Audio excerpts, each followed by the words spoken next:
Let's rock and roll!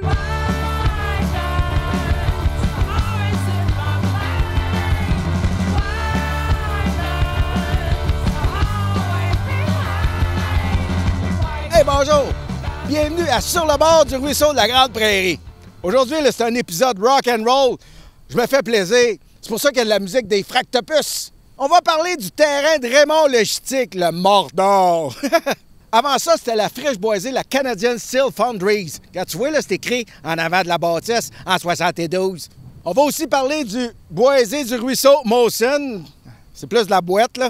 Mais ici, il y a toujours de l'eau. Il y en aura tout le temps parce qu'on est à côté du fleuve. OK, on regarde ça tout de suite! Oh! Un petit coup de baguette magique. Poum! Qu'est-ce qu'on regarde, là? C'est le bassin versant du ruisseau de la Grande Prairie, évidemment, avec ses 5 affluents. Que c'est beau! C'est tel que vu sur les photos aériennes de 1947. OK, là, on va agrandir cette zone-là. Oh, que c'est pas facile de situer quelqu'un dans cette zone-là. C'est super industriel depuis longtemps. Y a personne qui connaît ça. Habituellement, ce que je dis, c'est... Tu sais, là, il y a un restaurant à la fleur, là. Regarde comment c'est beau. Bonjour, monsieur. Tu sais, là, c'est la rue Notre-Dame, pas loin de Dixon. Ah, ouais. Ben oui, là. Tu sais, là, il y a un pont ferroviaire assez épeurant sur Notre-Dame. Ah, ouais. Ben, était là, la Canadian Steel Foundries, entre Viauville et Guibault. Ah non, là, je sais vraiment pas de quoi tu me parles, je comprends rien. Ah, c'est pareil à chaque fois. Aujourd'hui, c'est devenu le désert de Raymond Logistique. Mais il y a tout ça qui est intéressant autour. Là. Regardez ça, il y en a vraiment beaucoup. Il y a le boisé Steinberg qui est au nord, vous devriez le connaître un peu. Il fait la manchette présentement. Regardez ça. Bon, maintenant, on va aller voir le ruisseau juste ici, en 1917. Yeah, go! Le ruisseau était là. Le ruisseau, il était juste là, à peu près. Là. Ouais, aïe. Avouez que c'est pas mal impressionnant. Ben oui, c'est le ruisseau de la Grande Prairie, au Mawson, qui inonde la rue Notre-Dame en 1917. En arrière, dans le raccoin, c'est la Canadian Steel Foundries. Hey, on va commencer à dire CSF. Ça va être moins long, OK? Dans le lointain là-bas, c'est la Montreal Locomotive Works. Aujourd'hui, ça serait dans ce secteur-là. Ben ouais, je le sais, c'est pas le même angle, mais à cause de la palissade ici, là, on verrait rien, OK? Imaginez que c'est moi qui prends la photo, OK? je serais à peu près là, tu sais, en 1917. Voilà le ruisseau, puis le pont ferroviaire épeurant que je vous ai montré tantôt, puis la CSF, elle serait là. Maintenant, c'est le terrain de Raymond Logistique, puis j'avais raison de dire que c'est une espèce de grand désert lettre.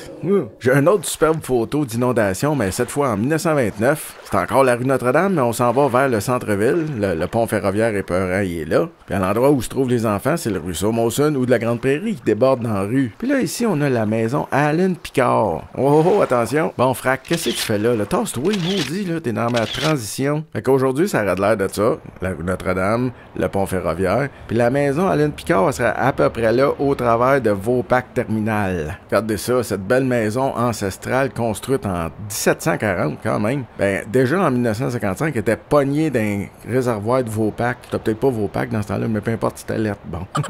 Heureusement, la maison a été déménagée au coin des rues Belle-Rive et Mercier. En face de la place Belle-Rive, là, c'est un super beau spot, tant mieux. Qu'est-ce qu'elle a de spécial, cette maison-là? Ben, le 25 septembre 1775, c'est la Battle of Long Point. Je vais vous faire ça court, OK? C'est une gang d'Américains qui viennent envahir Montréal. C'est n'importe quoi. C'est Ethan Allen qui dirigeait les troupes. Héros de guerre de la Révolution américaine. Vérifiez, vous allez voir. Bon, ben, à côté du ruisseau Mawson ou de la Grande Prairie, les Américains ont pas réussi à envahir Montréal puis ils se sont cachés dans la maison Allen Picard. Bon, on le voit, là, Ethan Allen est en train de se faire arrêter pour le chou. Puis tant qu'à parler de la maison Allen Picard, voici une superbe illustration de Madame Panet. C'est très romantique, hein, le ruisseau de la Grande Prairie passait là. On dirait des arbres exotiques, là, mais ça serait supposé être des ormes. Des ormes d'Amérique. Voilà. OK, la CSF en 1928.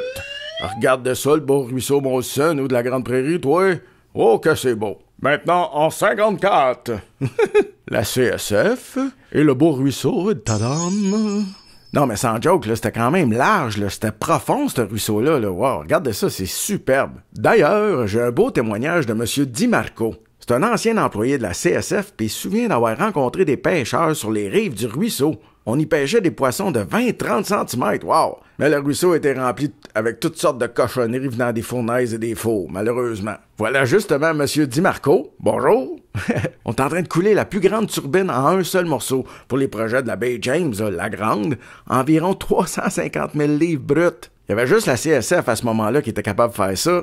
Regardez ça, on coulait même des hélices de bateaux, c'est malade. Voici le terrain de la CSF en 2002, puis là, vous voyez, il reste 2 vestiges du ruisseau de la Grande Prairie. Mais là, qu'est-ce qui est arrivé? Parce qu'en 1947, là, c'était ça, le ruisseau. Qu'est-ce qui est arrivé? Ah ben oui, c'est vrai, on l'a enterré en 72, je me souvenais plus. On le voit très bien ici, c'est épouvantable. Les méandres du ruisseau ont tous été enterrés, puis tout ce qui reste, c'est ces 2 vestiges-là. En 2005, elle n'est plus là, la CSF. Il ne reste que des ruines puis des fondations remplies d'eau. Puis en 2013, ça a l'air de ça, c'est complètement malade, là. Ça a vraiment poussé vite, là. C'est assez impressionnant. En 2013, les ruines sont principalement colonisées par du peuplier deltoïde. Ouais. C'est un arbre là, qui double pratiquement à toutes les années. C'est malade. Regardez ça, c'est le même arbre en 2018. C'est complètement capoté, ça passe super vite. Puis il y a aussi la faculté de pousser dans le béton, pousser dans l'asphalte. Waouh, c'est malade. On va maintenant aller sur le terrain en 2013. À ce moment-là, je découvre les photos aériennes de 1947 ainsi que le ruisseau de la Grande Prairie. On regarde ça! Regardez ça si c'est beau. Hein? Le printemps qui est là, les petits oiseaux chantent. OK, on regarde sur la carte à gauche où je suis. La maison qui est là, ici à gauche. La petite flèche rouge. Et que c'est beau, une petite flèche rouge qui bouge. Wow! Bon, où c'est que je me trouve présentement sur la carte, là? Je me trouve aussi qu'il y avait l'ancienne Canadian Steel Foundry, a été démolie en 2005. Puis ici, on a aussi construit des affaires de guerre pendant la guerre. C'est ici qu'à l'automne, j'avais vu des poissons rouges. Regarde, les enfants, ils les voient, là. On regarde sur la carte, je suis quasiment rendu à la fin de la Canadian Steel Foundry. OK?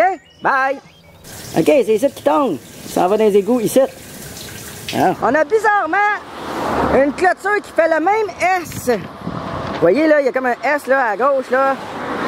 Regardez, la clôture, elle fait le même mouvement. Ah ouais, il y a un ruisseau qui passe là, c'est évident. Il est juste là dans ma face, le ruisseau Molson.